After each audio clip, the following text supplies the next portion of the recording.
ಅವರ್ಗೀಕೃತ ದತ್ತಾಂಶದ ವ್ಯಾಪ್ತಿ. ವ್ಯಾಪ್ತಿ ಅಂತ ಹೇಳಿದ್ರೆ ನಾವು ರೇಂಜ್ ಅಂತ ಹೇಳ್ತೀವಿ. ಇಲ್ಲೊಬ್ಬ ಪೇಷಂಟ್ ಇದ್ದಾನೆ, ಇವನ ಹೆಸರು ಮೋಹನ ಅಂತ ಅನ್ಕೊಳ್ಳೋಣ. ಇವನ ಹೆಸರು ಮೋಹನ.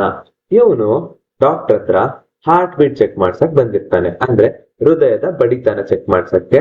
ನರ್ಸ್ ಏನ್ ಮಾಡ್ತಾರೆ, ಇವನ್ಗೆ ಎಲೆಕ್ಟ್ರೋಡ್ಸ್ ಎಲ್ಲ ಹಾಕಿ ಹಾರ್ಟ್ ಬೀಟ್ ನ ಚೆಕ್ ಮಾಡ್ತಾರೆ. ಇವನ ಹೃದಯದ ಬಡಿತ ಅನ್ನೋದು ಇಲ್ಲಿ ರೆಕಾರ್ಡ್ ಆಗ್ತಿರುತ್ತೆ. ಪ್ರತಿ ಅವರ್ಗೂ ಹಾರ್ಟ್ ಬೀಟ್ ರೆಕಾರ್ಡ್ ಆಗ್ತಿರುತ್ತೆ. ಆ ಪ್ರಾಪ್ತಾಂಕಗಳನ್ನ ನಾನು ಈ ರೀತಿ ಬರ್ಕೋತೀನಿ.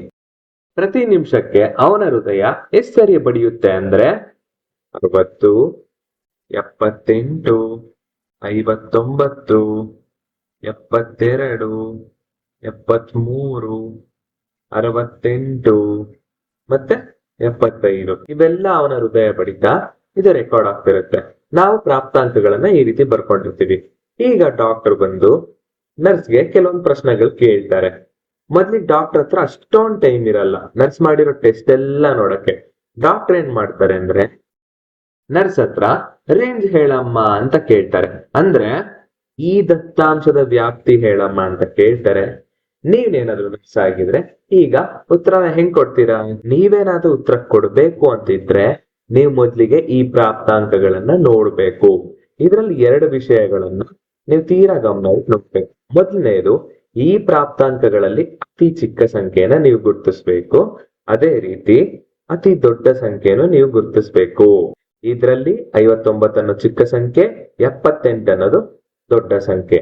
ವ್ಯಾಪ್ತಿ ಕಂಡುಹಿಡಿಬೇಕಂತ ಹೇಳಿದ್ರೆ ಇದರಲ್ಲಿರೋ ದೊಡ್ಡ ಸಂಖ್ಯೆಯಲ್ಲಿ ನಾವು ಚಿಕ್ಕ ಸಂಖ್ಯೆನ ಕಳಿತೀವಿ. ಅಂದ್ರೆ 78ರಲ್ಲಿ 59ನ್ನ ಕಳೆದಾಗ ನಮ್ಗೆ ಎಷ್ಟು ಬರುತ್ತೆ ಅಂತ ಹೇಳಿದ್ರೆ 19. ಇದು ಈ ದತ್ತಾಂಶದ ವ್ಯಾಪ್ತಿ ಅಂತ ಆಗುತ್ತೆ.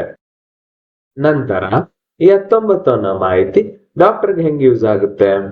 ಈ ಮಾಹಿತಿ ಡಾಕ್ಟರ್ಗೆ ಮೋಹನನ ಹೃದಯದ ಪರಿಸ್ಥಿತಿ ಸ್ಥಿರವಾಗಿದೆಯಾ ಇಲ್ವಾ ಅಂತ ಹೇಳಕ್ ಯೂಸ್ ಆಗುತ್ತೆ. ಇದು ಹೃದಯದ ಬಡಿತ ಆಗಿರೋದ್ರಿಂದ ಇವೆಲ್ಲ ಅದು ಸ್ಥಿರವಾಗಿರ್ಬೇಕು, ತುಂಬಾ ಚೇಂಜ್ ಆಗ್ಬಾರ್ದು. ಇಲ್ಲಿ ನೋಡ್ರೆ 78 ಮತ್ತೆ 59 ಮಧ್ಯೆ ಇರೋ ಡಿಫ್ರೆನ್ಸ್ 19.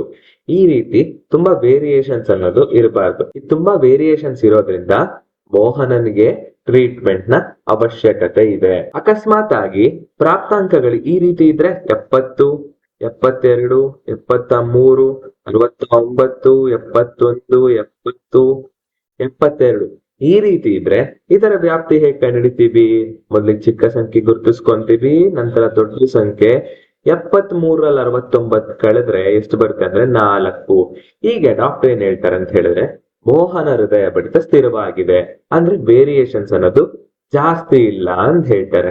ಈ ರೀತಿ ನಾವು ಅವರ್ಗೀಕೃತ ದತ್ತಾಂಶ, ಈ ತರ ದತ್ತಾಂಶ ಅನ್ನೋದು ಅವರ್ಗೀಕೃತವಾಗಿದ್ರೆ ಅಂತ ದತ್ತಾಂಶಗಳಿಗೆ ವ್ಯಾಪ್ತಿನ ಕಂಡುಹಿಡಿತೀವಿ.